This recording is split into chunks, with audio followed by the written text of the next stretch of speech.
नमस्कार दोस्तों, स्वागत है आपका अपने जेनजी चैनल पर।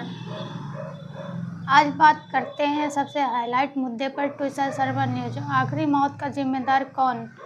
ट्विसा शर्मा तो एक पढ़ी लिखी और अपने पैरों पर खड़ी, शिक्षित, समाज को अच्छे से जानने वाली और दुनिया को अच्छे से जानने वाली बॉलीवुड अभिनेत्री थी, जो समाज को भी देखी थी और दुनिया को भी समझी थी और अपने राइट से भी अच्छे से जानती थी। आखिर शादी के मात्र 5 महीने बाद उनकी संदिग्ध हालत में मौत कैसे हो जाती है? क्या उनकी मौत का जिम्मेदार सिर्फ ट्विसा के ससुराल वाले हैं या ट्विसा के माता पिता भी उतने ही जिम्मेदार हैं? ट्विसा एक अभिनेत्री थी पेशे से। ट्विसा नवनिधि शर्मा की बेटी थी। भाई उनका आर्मी में था। पति उनके समर्थ सिंह थे। सास उनकी रिटायर्ड जज गिरिबिला सिंह थी। गिरिबिला एक रिटायर्ड जज थी, जो पेशे से अच्छा समझा जाता था उनका कि बहुत स्ट्रिक्ट थी। उनका करियर बहुत अच्छा था। उनका बेटा भी अच्छा था। उनकी शायद लव मैरिज शादी हुई थी। शादी लव मैरिज थी या अरेंज मैरिज, ये तो हम अभी कुछ नहीं कह सकते, क्योंकि इतना अभी जानकारी नहीं मिली है। अब सोचने वाली बात यह है कि जब ट्विसा जैसे एक पढ़ी लिखी सेल्फ डिपेंडेंट लड़की के साथ ऐसा हो सकता है, उसकी अचानक मृत्यु हो सकती है, तो जो समाज में और लड़कियां हैं जो गांव से हैं, पढ़ी लिखी नहीं है, जागरूक नहीं है, दुनिया नहीं देखा, वो क्या समाज में इन दरिंदों से सुरक्षित हैं? क्या हम अपने लड़कों को एजुकेशन तो देते हैं, अपने लड़कों को संस्कार क्यों नहीं देते?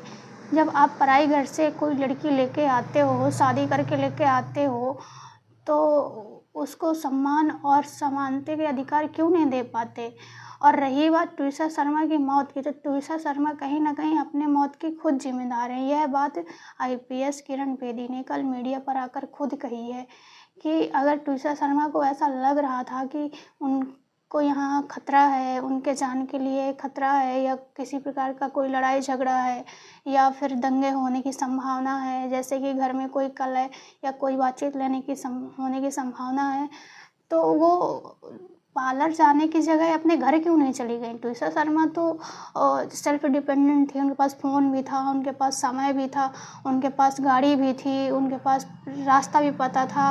वो तो अपने सारे बचाव कर सकती थी, तो वो अपने घर क्यों नहीं गई? और अगर उन्होंने अपने घर पर अपने माता पिता को फ़ोन लगाकर कहा कि मम्मी मुझे यहाँ से ले जाओ, तो उनके माता पिता को ऐसा अगर लगा कि उनकी बेटी की जान को खतरा है, तो उनके माता पिता ने अपनी बेटी को ससुराल से अपने घर लाने के बजाय ये क्यों नसीहत दी कि बेटी एडजस्ट तो करना ही पड़ता है?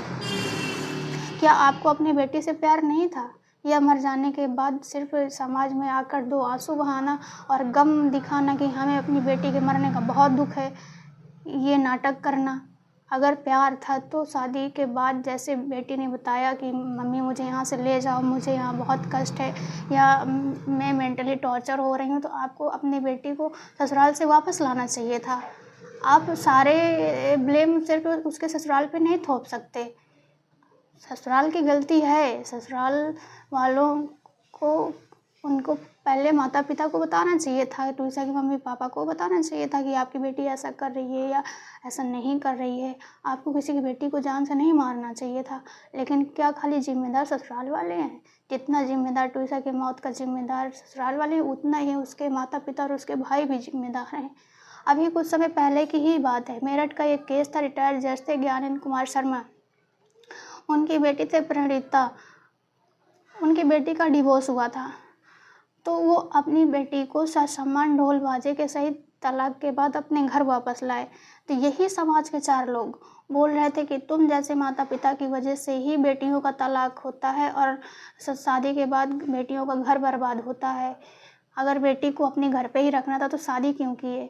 तो क्या समाज क्या चाहता है कि बेटियों की सिर्फ अर्थी ससुराल से उठे? बेटी का माँ बाप का घर अपना कोई घर नहीं होता? अगर डिवोर्स हो गया तो क्या वो डिवोर्स के बाद अपने माता पिता के घर ससम्मान आने का अधिकार नहीं है उसके पास?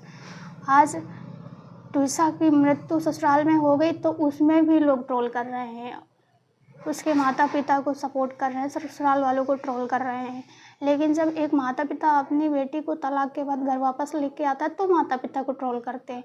आखिरकार ये समाज का दोगलापन कब ख़त्म होगा? क्या बेटियों को समाज में जीने का अधिकार नहीं है? क्या बेटियों को समानता का अधिकार नहीं है? कब तक हम बेटियों को सिर्फ नीचा दिखाते रहेंगे? बेटियों को जस्टिस चाहिए, उनको न्याय चाहिए, उनको अधिकार चाहिए, उनको सुरक्षा चाहिए। अपने बेटों को संस्कार दो, शिक्षा के साथ साथ उनको एक महिला की, एक बेटी की, एक बहन की इज्जत करना सिखाओ। अगर आपसे नहीं हो पाता किसी को बेटी की रखने का सबूरी, तो आप किसी की बेटी से शादी करके अपने घर मत लाओ। आप अपने बेटे को पूरी ज़िंदगी कुंवारा रखो, लेकिन किसी की बेटी को शादी करके लाओ और उसको जान से मत मारो। अगर आपको नहीं रखना तो आप डिवोर्स दे दो, उसके घर छोड़ाओ, लेकिन आप अपनी किसी की बेटी को जान से मत मारो।